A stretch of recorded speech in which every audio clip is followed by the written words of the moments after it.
안녕하세요. 사연 읽어주는 남녀입니다. 오늘도 와주셔서 감사드리며 오늘의 사연 시작하겠습니다. 저 초등학교 3학년 때 집이 망했어요. 어느 날 낯선 아저씨들이 우르르 들이닥치더니 가구마다 빨간 딱지를 붙이는 거예요. 저는 그게 뭔 스티커인가 싶어서 멍하니 구경했죠. 알고 보니 압류 딱지더라고요.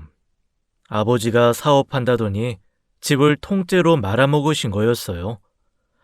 사업 수완이 그리 없으시면 월급쟁이를 하시지 말입니다. 며칠 뒤 반지하 단칸방으로 이사 갔죠. 문 열자마자 곰팡이 냄새가 콧구멍을 틀어막더라고요. 그날 처음 알았어요. 가난해도 냄새가 있구나. 중학교 때 어머니가 쓰러지셨어요. 일하시다 갑자기 푹 쓰러지신 거예요. 저는 응급실 복도에서 밤새 울었죠. 엄마, 엄마 제발요. 차가운 바닥에 쪼그려 앉아 그 말밖에 못했어요. 아버지요? 그 양반은 진작 증발하셨죠. 집은 말아먹고 살림은 박살내고 본인은 연기처럼 사라지셨어요. 도망은 또 귀신같이 잘 치시더라고요. 고등학교 졸업장 받자마자 공장에 지원서를 넣었어요. 대학이요? 어머니 병원비가 급한데 무슨 대학이에요? 낮에는 공장에서 기계 돌리고 밤에는 물류센터에서 상하차 알바를 뛰었죠. 하루에 4시간도 못 잤어요. 그때 진심으로 생각했죠. 몸이 3개면 병원비 빨리 갚겠다. 근데 하나도 이렇게 고된데 셋이면 셋 다 뒤지겠더라고요. 몇 년 악착같이 벌어서 어머니 수술비 마련했어요. 회복실에서 어머니가 눈 뜨셨을 때 저는 어머니 손 붙잡고 펑펑 울었죠. 어머니, 이제 괜찮아요. 이제 다 괜찮아요. 그 눈물이 지난 세월의 영수증 같았어요. 공장 다니면서 물류 업무를 접했는데 이게 재밌더라고요. 퇴근 후 혼자 물류 시스템 독학을 했죠. 남들 술 마실 때 저 책에 코 박고 있었어요. 20대 후반에 중고 트럭 한 대 겨우 장만했죠. 겉은 완전 고물인데 제 눈엔 벤츠였어요. 새벽마다 직접 핸들 잡고 배송 다녔죠. 신용 쌓여서 거래처 하나씩 늘었어요. 30대 중반에 법인 세우고 대기업 하청까지 땄죠. 40대에 직원 수십 명 거느린 물류회사 대표가 됐어요. 사장실 창밖 보는데 피식 웃음이 나더라고요. 반지하 곰팡이방 꼬마가 여기까지 기어 올라왔네 하고요. 아버지, 어디선가 보고 계시죠? 아들은 당신처럼 안 살았습니다. 도망도 안 쳤고요. 사장실 의자에 앉아 창밖을 바라봤어요. 어머니는 몇 년 전에 가셨어요. 그렇게 악착같이 병원비 벌었는데 결국 오래 못 사셨죠. 효도 한번 제대로 못하고 보내드렸어요. 맛있는 거 사드린다 하면서 한 번도 못 사드렸어요. 아버지요? 그 양반은 어디서 어떻게 됐는지도 몰라요. 뭐 궁금하지도 않아요. 궁금하면 제가 지는 거잖아요. 성공했다고 좋아했는데 막상 뒤돌아보니 허망하더라고요. 돈 벌어서 뭐해요. 같이 쓸 사람이 없는데. 통장 잔고만 불었지 밥상 앞 의자는 하나예요. 밥을 혼자 먹으니까 뭘 먹어도 맛이 없더라고요. 추석 연휴가 왔어요. 저는 텅 빈 아파트에서 혼자 컵라면을 끓였죠. 창밖을 보니 가족들이 손잡고 걸어가더라고요. 애들 손잡고 웃으면서요. 저는 라면 후루룩 먹으면서 그 모습을 구경했어요. 물류회사 사장이 추석에 컵라면이라니 이거 어디 가서 말도 못해요. 창피해 죽겠더라고요. 명절에 갈 곳 있는 사람들이 부럽더라고요. 저는 갈 데가 없잖아요. 설날에도 똑같았어요. TV 틀어놓고 소파에 혼자 처박혀 있었죠. 세뱃돈 줄 조카도 없고 용돈을 드릴 어른도 없어요. 온 세상이 가족이랑 웃고 떠드는데 저만 독방 신세더라고요. 교도소도 설날엔 면회를 오잖아요. 저는 면회객도 없어요. 퇴근하고 집에 들어서면 공기부터 싸늘하더라고요. 사람 없는 집은 냉동실이에요. 냉장고 열어봤더니 그 안도 텅 비어 있고요. 냉장고가 제 신세를 닮았네요. 겉만 번듯하고 속은 휑해요. 거울을 보다가 깜짝 놀랐어요. 이게 내 얼굴인가 싶더라고요. 돈 번 사장 얼굴이 왜 이렇게 쭈글쭈글해요? 포장만 비싼 불량품 같더라고요. 밤마다 천장 보면서 생각했죠. 옆에 누가 있으면 어떨까? 밥 먹었어? 한마디 해주는 사람. 오늘 고생했네. 해주는 사람. 그런 사람 하나 있으면 이 냉동실도 좀 녹지 않을까? 결혼해야겠다 싶었어요. 이러다 혼자 뒤지면 누가 시체 치워요. 일주일 뒤에 냄새 나서 발견되는 거예요. 뉴스에 40대 독거남 고독사 자막 뜨는 거죠. 그건 좀 아니잖아요. 아무리 그래도 그건 너무 서럽잖아요. 다음날 출근길에 큰 광고판이 눈에 들어왔어요. 결혼정보회사 광고였죠. 당신의 인연을 찾아드립니다. 저는 그 앞에서 딱 멈췄어요. 인연을 찾아준다고요? 돈 내면요? 세상에 돈으로 안 되는 게 없다 보니 인연도 되나 보네요. 솔깃하더라고요. 결혼정보회사에 찾아갔어요. 상담을 받고 고액 회원으로 가입했죠. 돈이 좀 들었지만 평생 짝을 찾는 건데 아끼면 안 되잖아요. 설레는 마음으로 첫 소개팅에 나갔어요. 카페에 앉자마자 여자가 입을 열더라고요. 혹시 회사가 어느 정도 규모예요? 연매출이 얼마나 되세요? 저는 좀 당황했죠. 아, 네. 직원이 한 50명쯤 되고요. 와, 그럼 자산은요? 건물 있으세요? 부동산은 몇 채예요? 여자 눈이 반짝반짝 빛나더라고요. 제 눈을 보는 게 아니라 제 뒤에 있는 통장을 보는 눈빛이었어요. 저는 사람인데 부동산 등기부 등본 취급받는 기분이었죠. 아니, 나랑 밥 먹으러 온 거예요? 아니면 국세청 세무조사 나온 거예요? 두 번째 소개팅도 별반 다르지 않았어요. 차는 뭐 타세요? 외제차요? 네, 벤츠요. 우와, 집은요? 강남이에요? 몇 평이에요? 이 여자는 부동산 중개사예요. 소개팅녀예요.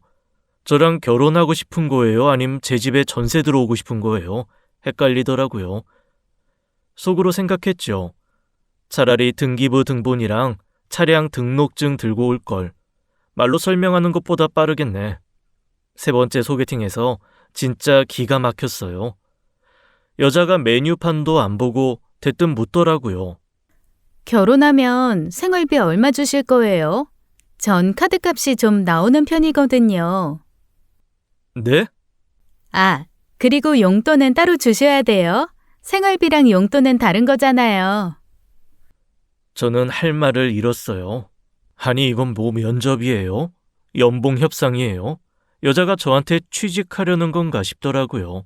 복지는 어떻고 연차는 며칠이냐고 물을 기세였어요. 아이, 저 화장실 좀. 도망치듯 자리를 피했죠. 화장실 거울 보면서 한숨이 나오더라고요. 거울 속 제게 말했어요. 야, 너 돈 벌려고 이 고생했는데 이런 취급 받으려고 번 거 아니잖아. 반지하에서 뼈 빠지게 일해서 여기까지 왔더니 ATM기 신세라니. 씁쓸하더라고요.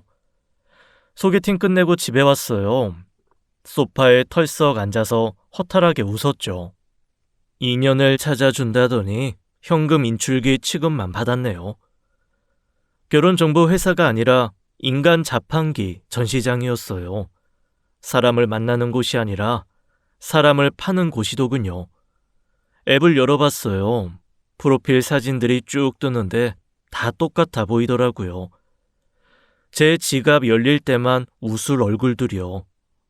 저는 탈퇴 버튼을 눌렀어요. 고액 회원비를 날렸지만 정신건강이 더 소중하잖아요. 수업료 치고는 비쌌지만 좋은 거 배웠죠. 돈으로 2년 못 산다는 거요. 그냥 자연스럽게 만나기로 했어요. 억지로 찾으면 또 저런 것들만 걸리겠죠. 하늘이 무너져도 솟아날 구멍은 있다잖아요. 제 짝도 어딘가 있겠죠. 제발 통장 말고 저를 봐주는 사람이면 좋겠어요. 거래처 미팅 때문에 동남아로 출장을 가게 됐어요. 공항에서 비행기 타면서 생각했죠. 아, 나도 해외 출장 다니는 사람이 됐구나. 반지하 곰팡이방 꼬마가 비행기를 타고 해외를 가다니 감회가 새롭더라고요. 인생 뭐 있어요? 살다 보면 별일이 다 생기죠. 현지 호텔에 도착해서 체크인 마치고 로비 소파에 앉아 쉬고 있었어요. 낯선 나라 공기가 신기하더라고요. 그런데 프런트 앞이 시끄럽더라고요. 젊은 한국 여자 2-3명이 직원하고 영어로 실랑이를 벌이고 있었어요. No, no. We have reservation. reservation. 직원은 못 알아듣겠다는 표정이고요. 여자들은 답답해서 발을 동동 구르더라고요. 영어가 안 통하니까 목소리만 점점 커지고 있었어요. 아, 저것도 나름 영어구나. 발음이 참 독창적이시네. 가까이 가서 보니까 예약 문제로 방을 못 잡고 있는 거였어요. 제가 직원한테 영어로 상황을 설명했죠. 직원이 다시 확인하더니 금방 해결이 됐어요. 물류일 하면서 해외 거래처랑 이메일 주고받느라 영어 공부 좀 했거든요. 이럴 때 쓰라고 배운 거죠. 독학이 빛을 발하는 순간이었어요. 여자들이 연신 고맙다며 허리 숙여 인사하더라고요. 어머, 정말 감사해요. 오빠 아니었으면 진짜 어쩔 뻔했어요. 저희 완전 길바닥에서 잘 뻔했잖아요. 진짜 은인이세요. 저는 손살에 쳤죠. 아유, 별거 아니에요. 여행 잘 하세요. 돌아서렸는데 한 여자가 저를 붙잡더라고요. 저기, 혹시 명함 있으세요? 한국 가면 꼭 밥 한 끼 대접하고 싶어요. 맞아요. 연락처라도 주세요. 이 은혜를 어떻게 갚아요? 저는 솔직히 좀 당황했어요. 명함 달라는 여자는 처음이었거든요. 소개팅에서는 잔고 증명서 달라더니 여기서는 명함을 달라네요. 세상에 이런 여자도 있구나 싶었죠. 아, 네, 여기요. 부담 없이 연락처 교환하고 가볍게 인사했죠. 엘리베이터 타고 올라가는데 괜히 기분이 좋더라고요. 콧노래가 절로 나오려 하더라고요. 좋은 일 했더니 기분까지 좋아졌습니다. 이런 게 자연스러운 만남인가? 결혼정보 회사에서 돈 날린 보람이 있네. 거기서 탈퇴 안 했으면 이 출장도 못 왔을 거예요.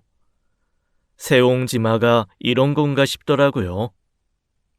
출장 마치고 귀국한 지 며칠 뒤였어요. 휴대폰에 모르는 번호로 연락이 왔더라고요.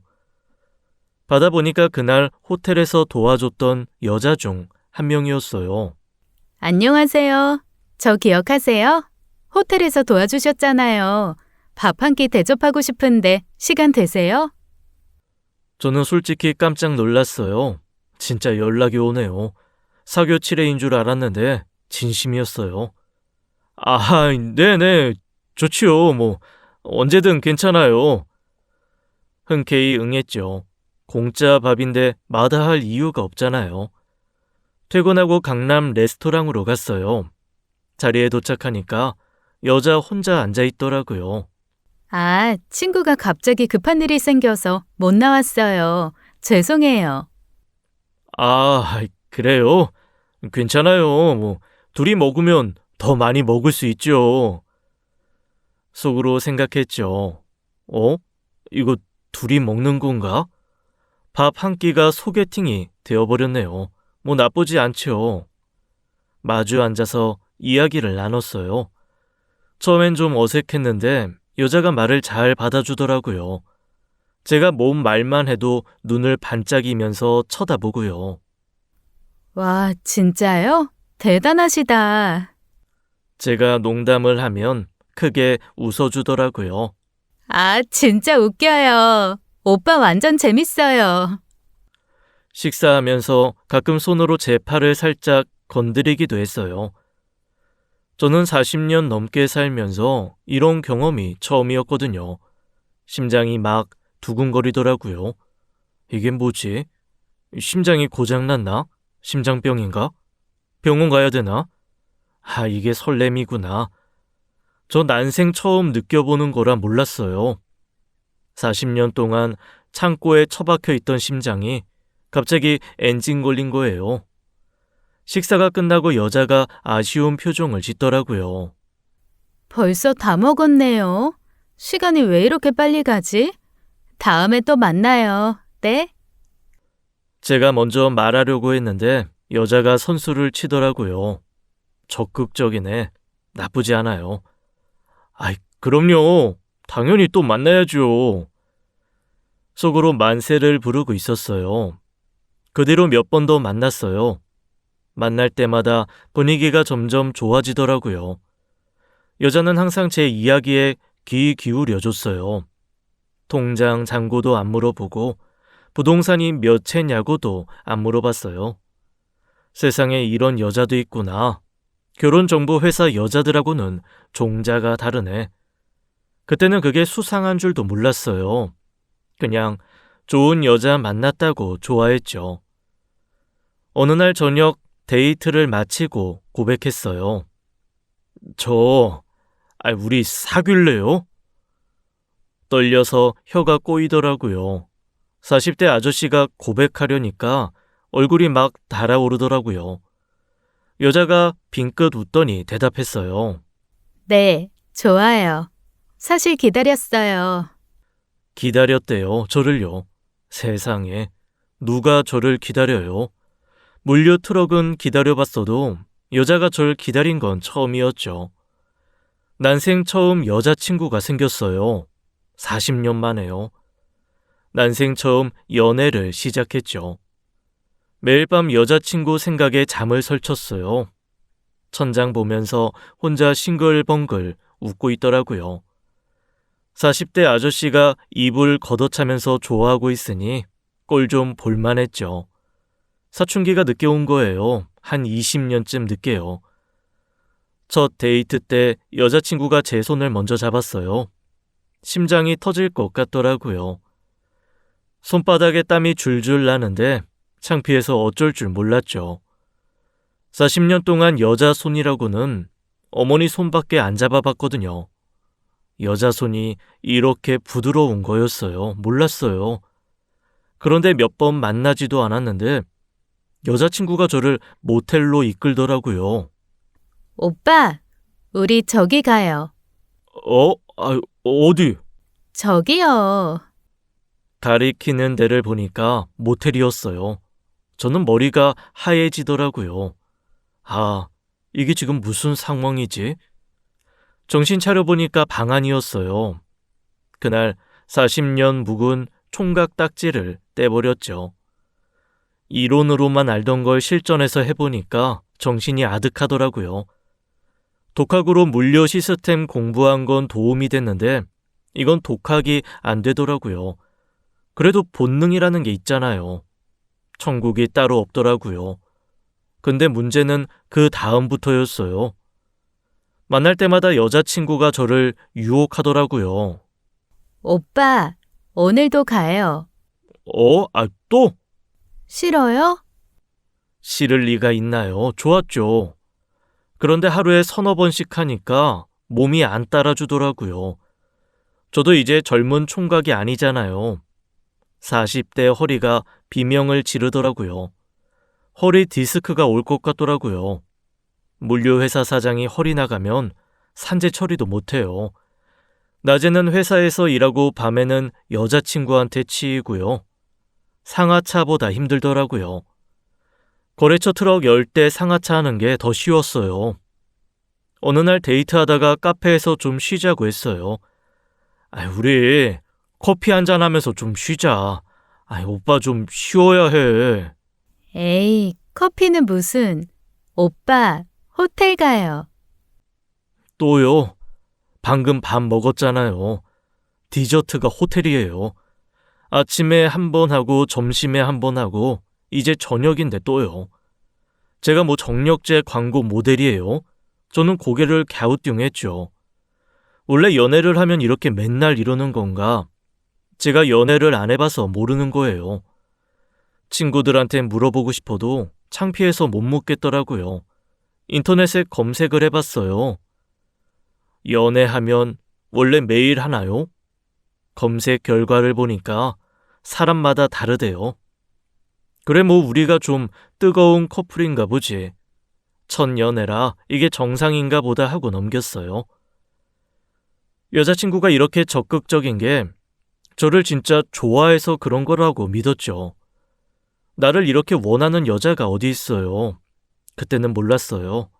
뭘 원하는 건지를요. 오랜만에 친구 녀석한테 연락이 왔어요. 술 한잔 하자고요.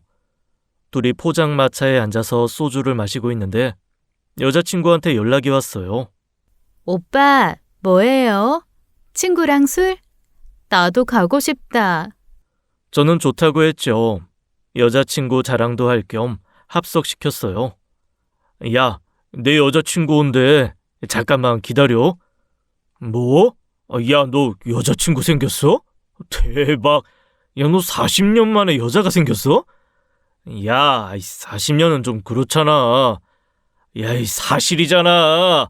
축하한다, 이 수총각아. 여자친구가 도착하자 반갑게 맞았어요. 왔어? 여기 내 친구야. 인사해. 안녕하세요. 오빠한테 얘기 많이 들었어요.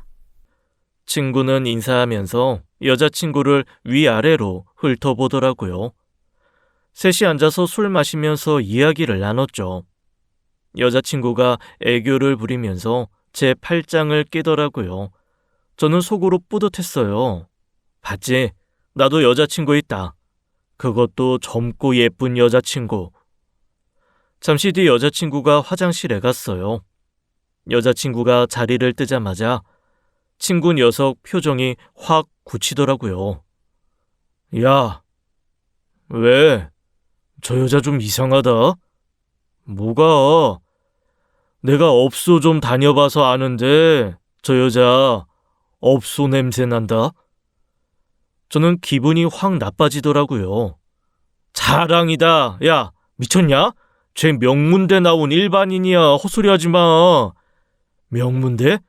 명문대 나온 애가 해외 호텔에서 영어 한마디 못해서 예약 문제를 못 해결해? 그걸 말이라고 해? 저는 말문이 막히더라고요. 그러고 보니 그랬네요. 명문대 나왔다면서 왜 영어를 못했죠? 야, 너 첫 연애라 모르지? 일반 여자들 저렇게 안 해. 만날 때마다 모텔 가자고 하는 여자가 어디 있어? 그건 우리가 좀 뜨거운 거지. 뜨거운 게 아니라 수상한 거야, 이 바보야. 너 지금 퐁퐁남 되는 거 아니야? 퐁퐁남이요? 제가요? 야, 제발 조심해. 아이 생기지 않게 특별히 조심하고, 알았어? 절대로 피임 철저히 해. 안 그러면 너 인생 조지는 거야.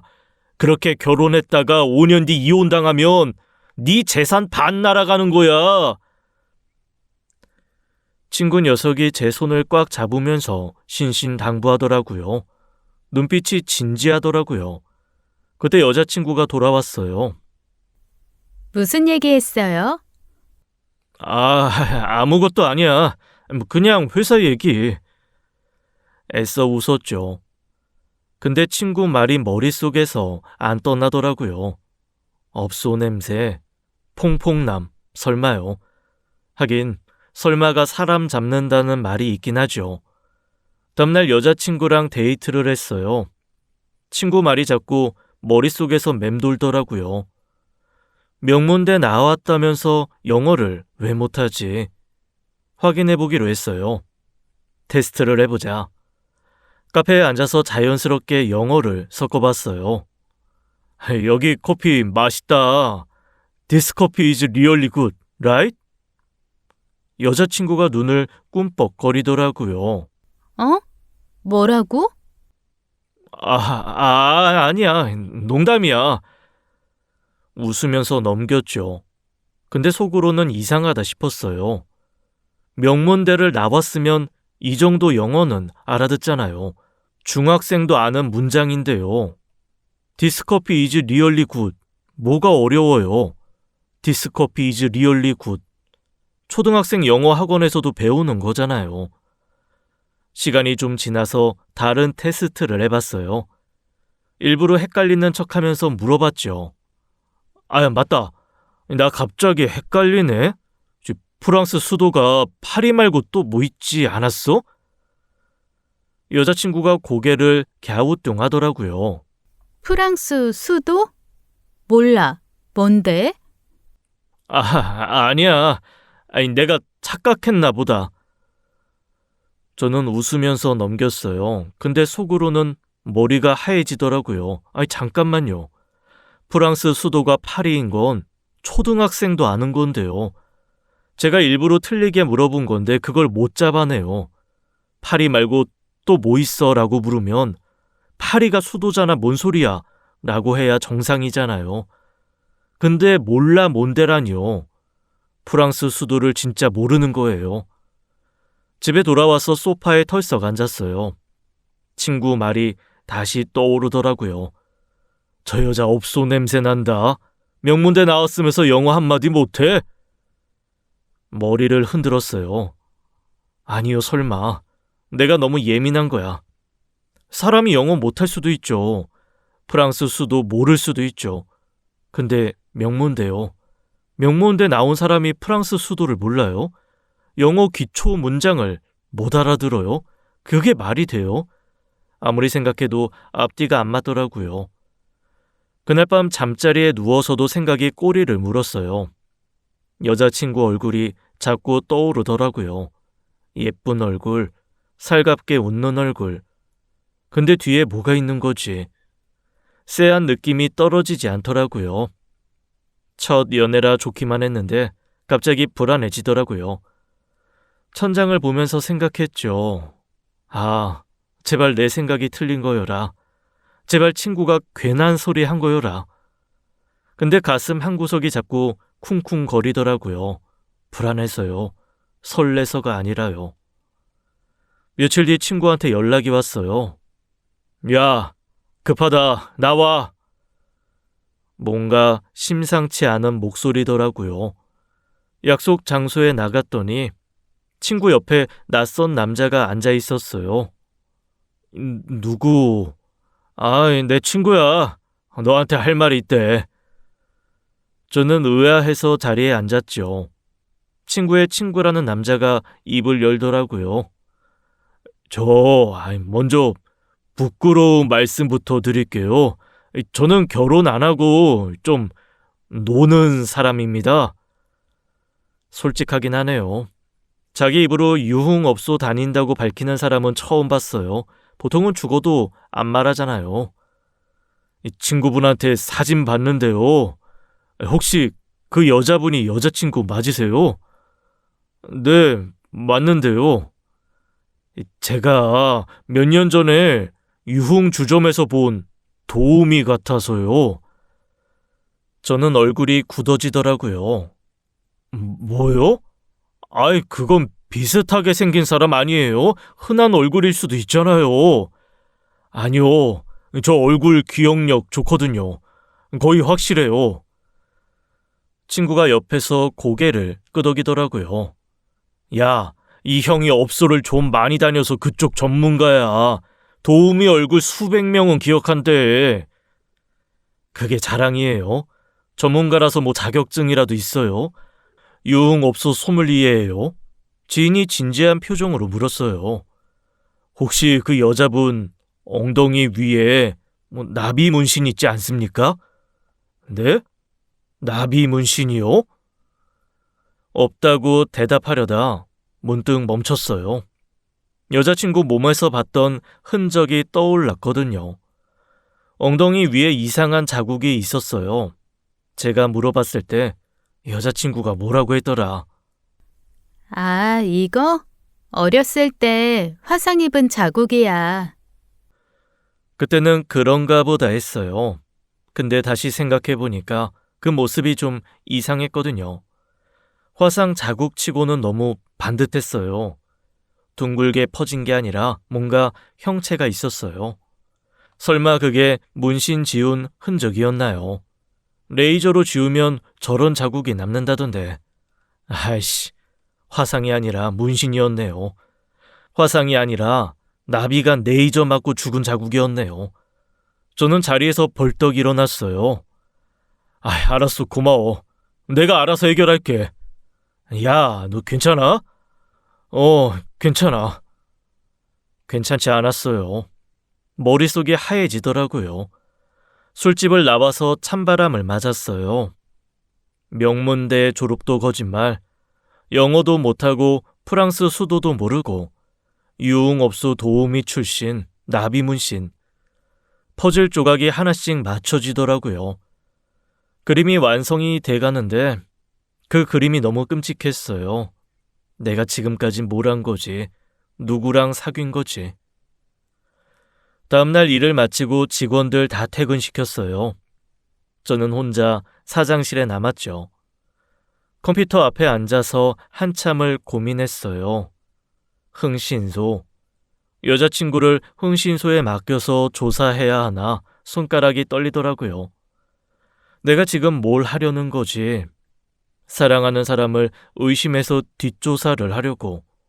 인간이 이래도 되나 싶었죠. 근데 안 하면 평생 찝찝할 것 같았어요. 결국 검색창에 흥신소라고 쳤죠. 그때 사무실 문이 벌컥 열리더라고요. 여자친구가 불쑥 들어왔어요. 저는 기겁을 해서 모니터 창을 휙 닫았죠. 심장이 입으로 튀어나올 뻔했어요. 너 왜 왔어? 오늘 만나는 날 아닌데. 보고 싶어서 왔지. 안 돼?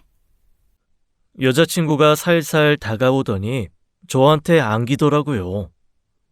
오빠, 나 오빠 보고 싶었어. 목소리가 촉촉하더라고요. 평소 같았으면 좋아서 녹아내렸을 거예요. 근데 지금은 등에 소름이 돋더라고요.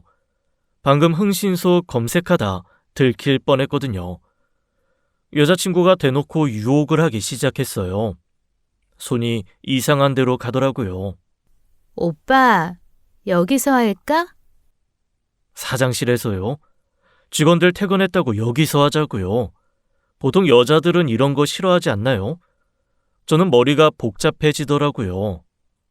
야, 안 돼. 여기 회사야. 괜찮아. 아무도 없잖아. 그것도 그렇고 피임 도구 없어. 괜찮아. 그냥 해. 그냥 하자고요. 친구가 뭐라고 했죠? 아이 생기지 않게 특별히 조심해. 등골이 오싹해지더라고요. 이 여자가 지금 뭘 하려는 건지, 임신하려고 작정한 거 아닌가요? 퐁퐁남 만들려는 거 아닌가요? 야, 오늘 진짜 피곤해. 미안해, 다음에 하자. 여자친구 손을 붙잡고 사무실 밖으로 나갔어요. 오빠, 왜 그래? 나 싫어졌어? 아니야, 진짜 피곤한 거야. 오늘 일이 많았어. 택시 잡아서 태워 보냈죠. 여자친구가 삐친 얼굴로 가더라고요. 미안하기도 하고 답답하기도 하고요. 사무실로 돌아오니까 문자가 와 있더라고요. 오빠, 서운해. 왜 그래? 저는 미안해, 진짜 피곤했어. 라고 답장 보냈어요. 그리고 나서 다시 컴퓨터 앞에 앉았죠.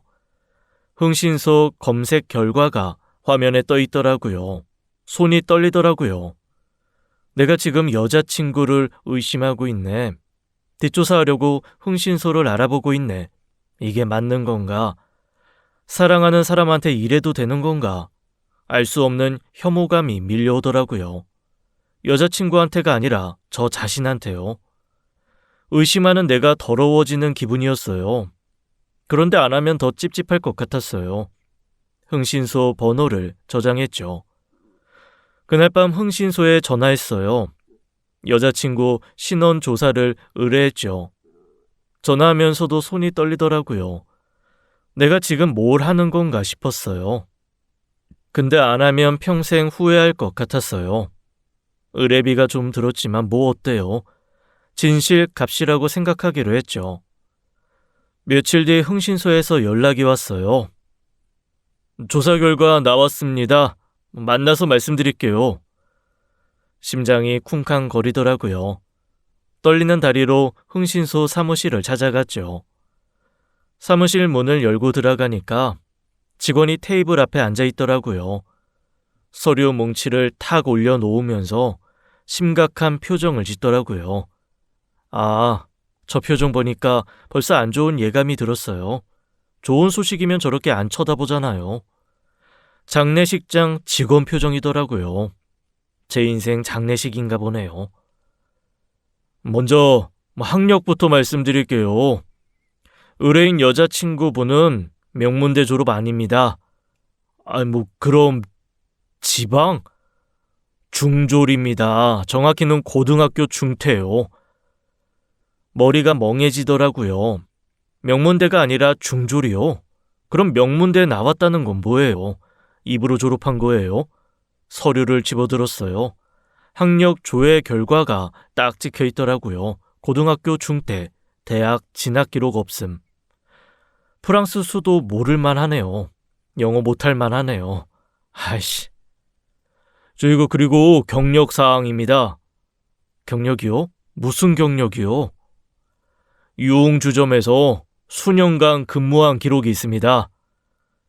손이 떨려서 서류를 제대로 못 넘기겠더라고요. 유흥주점이요? 그러니까 친구 말이 맞았네요. 그 지인 말도 맞았고요.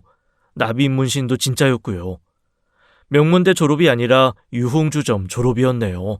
학위가 아니라 주점 경력이었네요. 마지막으로 한 가지 더 있습니다. 더 있어요? 이것보다 더한 게 있어요? 현재 다른 남자와 동거 중입니다. 네? 같이 사는 남자가 있습니다. 저는 웃음이 나오더라고요. 기가 막혀서요. 동거남이 있어요.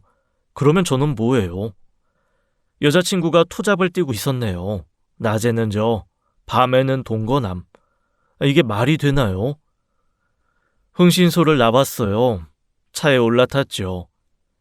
핸들을 붙잡고 한참을 멍하니 앉아 있었어요. 머릿속이 하얘지더라고요. 40년 만에 찾아온 사랑이 사기였어요. 웃기지도 않더라고요. 아니, 웃기더라고요. 너무 웃겨서 눈물이 나더라고요. 여자친구한테 연락했어요. 우리 만나자. 할 말 있어. 약속 장소인 카페에 도착해서 자리에 앉았죠. 표정이 무거웠어요.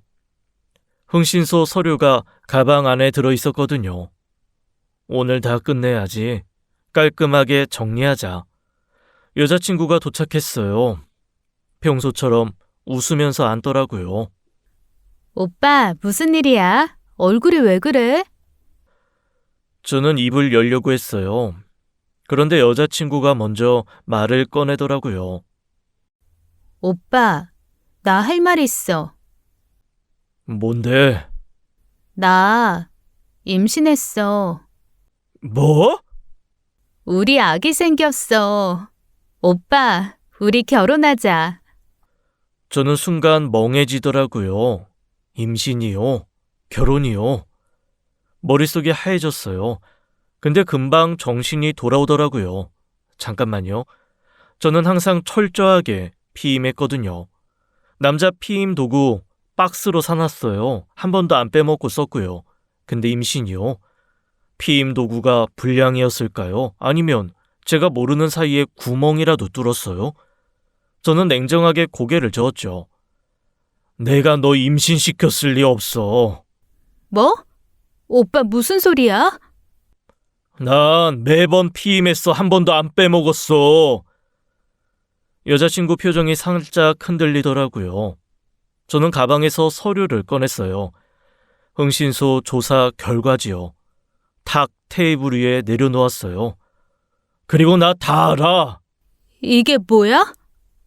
네가 명문대 졸업이 아니라 고등학교 중퇴인 거 다 알아. 여자친구 얼굴이 굳더라고요. 유흥주점에서 일한 것도 알아. 몇 년씩 일했더라. 오빠, 그게... 그리고 지금 다른 남자랑 동거 중인 것도 알아. 여자친구 얼굴이 하얗게 질리더라고요. 아무 말도 못하더라고요. 입만 뻥긋뻥긋하고 있었어요. 변명할 말이 없었겠죠. 다 사실이니까요. 저는 자리에서 일어났어요. 뱃속의 애가 누구 애인지 모르겠지만 내 애는 아니야. 그건 확실해. 오빠, 잠깐만. 우리 여기서 끝내자. 다시는 연락하지 마. 여자친구가 뭐라고 하는데 듣지 않았어요. 카페를 나왔죠.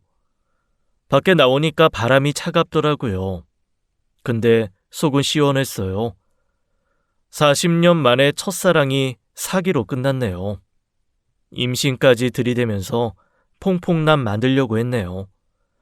친구 말 안 들었으면 큰일 날 뻔했어요. 피임 도구 박스채로 산 제가 천재였네요. 이별 통보하고 집에 돌아왔어요. 소파에 털썩 앉아서 한숨을 내쉬었죠. 이제 끝났다. 악몽 같은 연애가 드디어 끝났어요. 첫사랑이 사기였다니 기가 막히지만 뭐 어때요. 빨리 알아서 다행이죠. 친구한테 소주 한 잔 사야겠다고 생각했어요. 그 녀석 아니었으면 퐁퐁남 될 뻔했으니까요. 다음날 아침 평소처럼 출근했어요. 업무를 보면서 생각했죠. 이제 일에 집중하자. 여자 때문에 고생했으니까 회사나 열심히 키우자. 마음이 편했어요. 드디어 해방됐다 싶었거든요.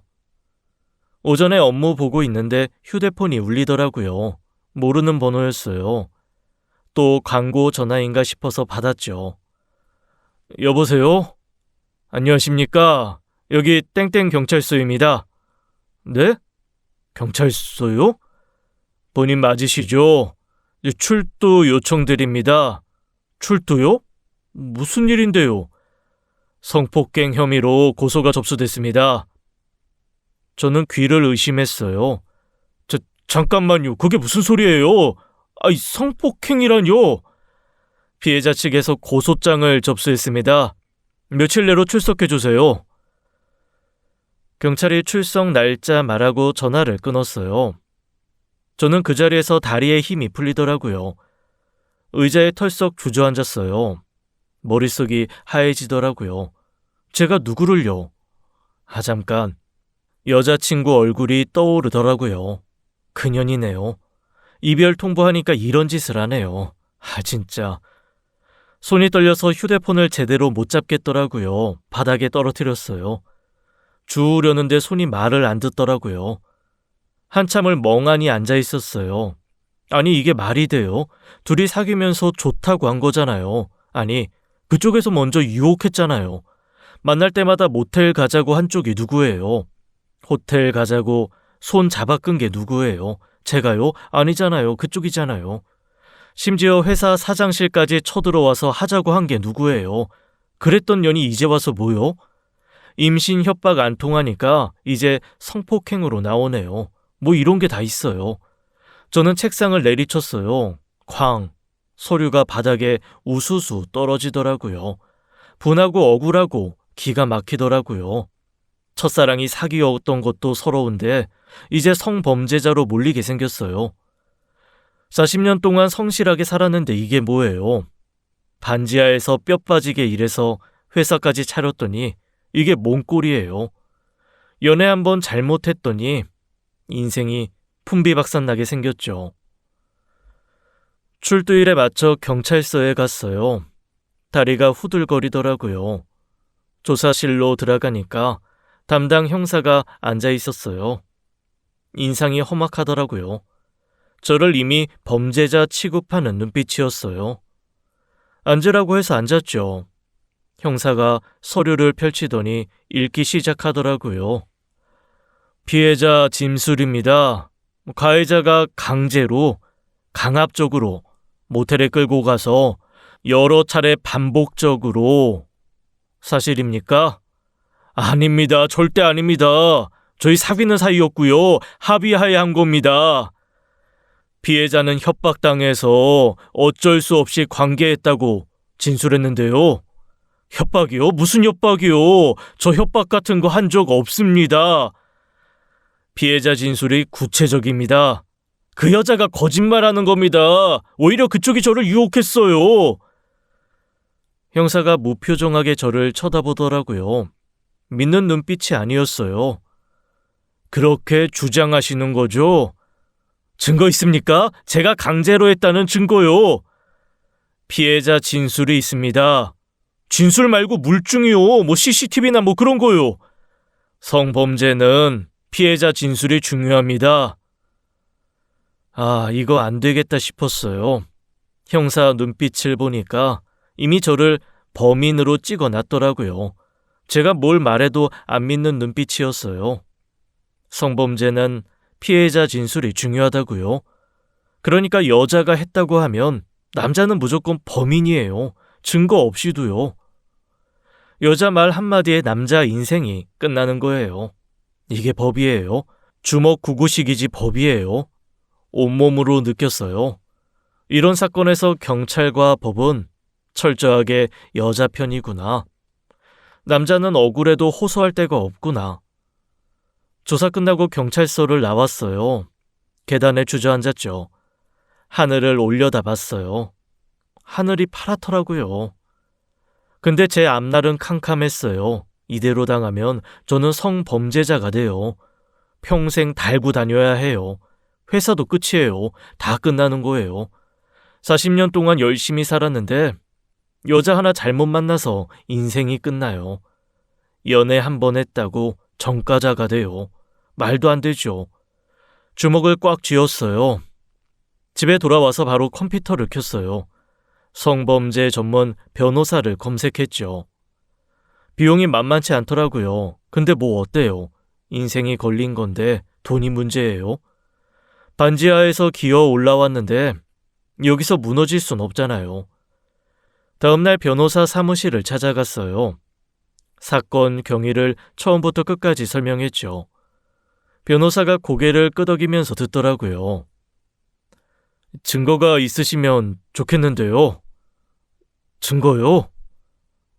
증거. 그 순간 머릿속에 뭔가 떠올랐어요.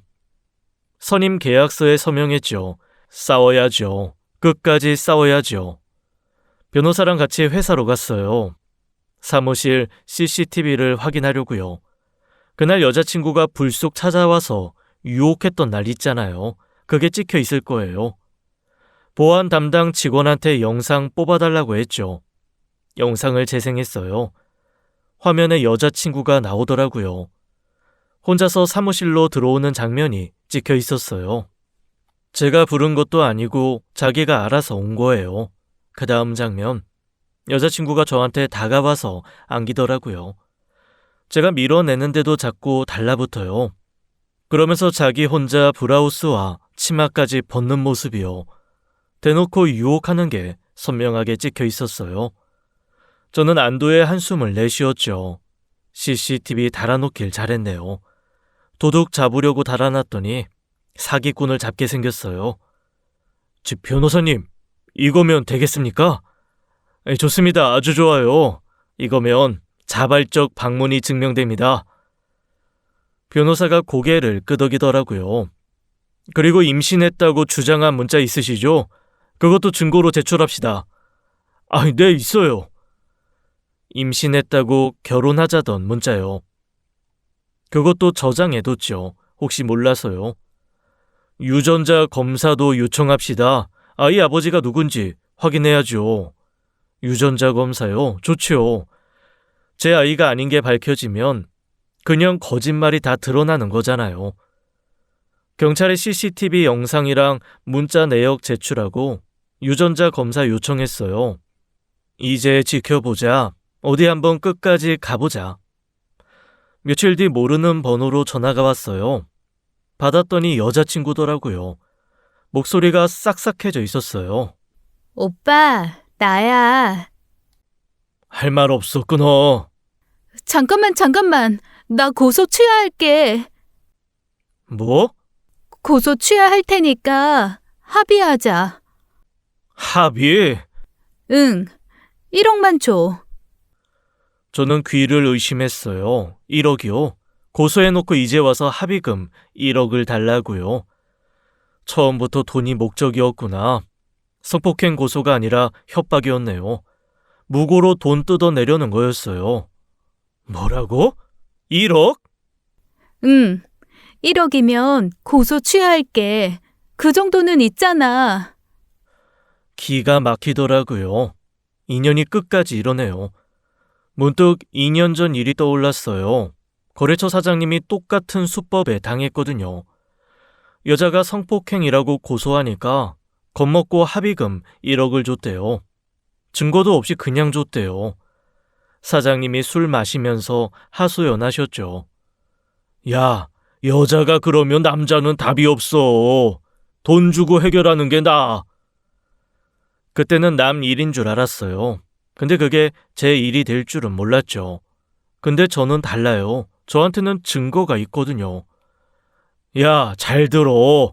너한테 이런 한 푼 못 줘. 뭐? 오빠, 지금 장난해?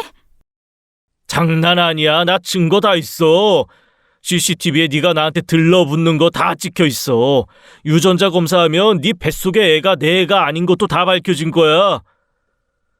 여자친구는 말이 없더라고요. 너 무고죄로 신고할 거야. 각오해. 전화를 끊었죠. 손이 떨리더라고요. 근데 후련했어요. 변호사랑 같이 맞고소했어요. 무고죄랑 명예훼손으로요. 가만히 당하고만 있을 줄 알았나요? 흥신소 자료, CCTV 영상, 문자 내역, 유전자 검사 신청까지 가지고 있는 증거란 증거는 다 법원에 제출했어요. 변호사가 그러더라고요. 이 정도면 충분합니다. 이기실 겁니다. 저는 이기는 게 문제가 아니었어요. 저 년을 철장에 넣는 게 목표였죠. 재판이 시작됐어요. 여자친구 거짓말이 하나씩 드러나더라고요. 명문대 졸업이요. 중졸로 밝혀졌죠. 강제로 끌려갔다고요. CCTV 보니까 자기 발로 걸어와서 저한테 들러붙었잖아요. 임신했다고요. 유전자 검사 결과 제 아이가 아니었어요. 동거남 아이더라고요. 거짓말을 밥 먹듯이 했네요. 재판 중간에 여자친구 측 변호사가 합의를 제안했어요. 저 의뢰인 측에서 합의 의사가 있습니다. 나한테 물어보더라고요. 합의하시겠습니까? 안 합니다. 변호사가 다시 물었어요. 즉 금액만 제시하면 금액 문제가 아닙니다. 끝까지 갑니다. 저는 단호하게 거절했어요. 돈 받고 넘어갈 생각 없었거든요. 2년 전 거래처 사장님처럼 돈 주고 해결하면 저녀는 또 다른 남자한테 똑같은 짓 할 거예요. 저 같은 피해자가 또 생기는 거죠. 그건 안 돼요. 확실하게 끝내야 해요. 법정에서 여자친구를 봤어요. 고개를 푹 숙이고 있더라고요. 아무 말도 못 하더라고요. 할 말이 없겠죠. 증거가 다 나왔는데 뭔 말을 해요. 거짓말이 전부 들통났는데요. 처음 만났을 때 그 당당하던 모습은 어디 갔어요? 모텔 가자고 손 잡아 끌던 그 적극적인 모습은요. 지금은 쥐새끼만 하네요. 검찰이 구형했어요. 피고인의 무고 혐의가 명백합니다. 징역 1년을 구형합니다. 저는 속으로 쾌재를 불렀죠. 남의 인생 망치려고 했으면 대가를 치러야죠. 판결 당일이 됐어요. 떨리는 마음으로 법정에 앉았죠. 판사 입만 바라봤어요. 판사가 입을 열더라고요. 피고인에게 무고죄와 명예훼손 유죄를 선고합니다. 징역 1년에 집행유예 2년을 선고합니다. 이겼어요. 저는 숨을 크게 내쉬었죠. 길고 긴 악몽이 끝났습니다. 법정을 나왔어요. 바깥 공기가 다르게 느껴지더라고요. 숨을 쉴 수 있겠더라고요. 변호사가 제 어깨를 두드리더라고요. 고생 많으셨습니다. 잘 싸우셨어요. 저는 그 말에 눈시울이 붉어지더라고요. 40년 동안 안 울었는데요.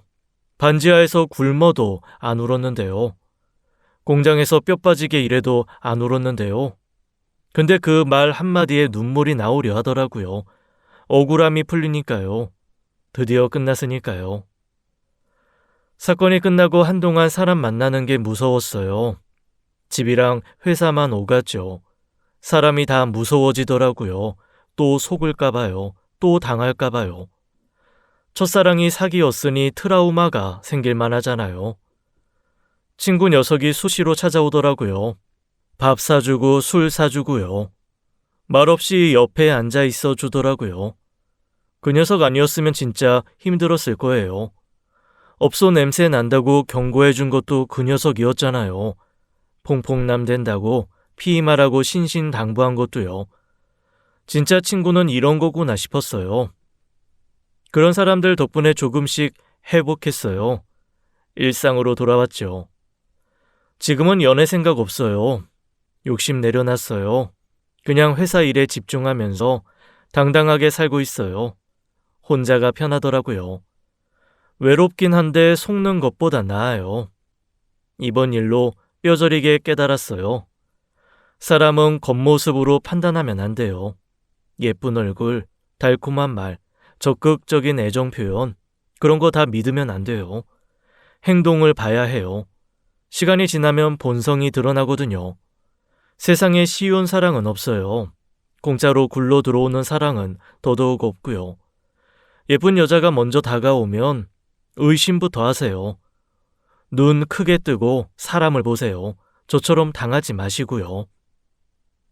지금까지 사연 읽어주는 남녀였습니다.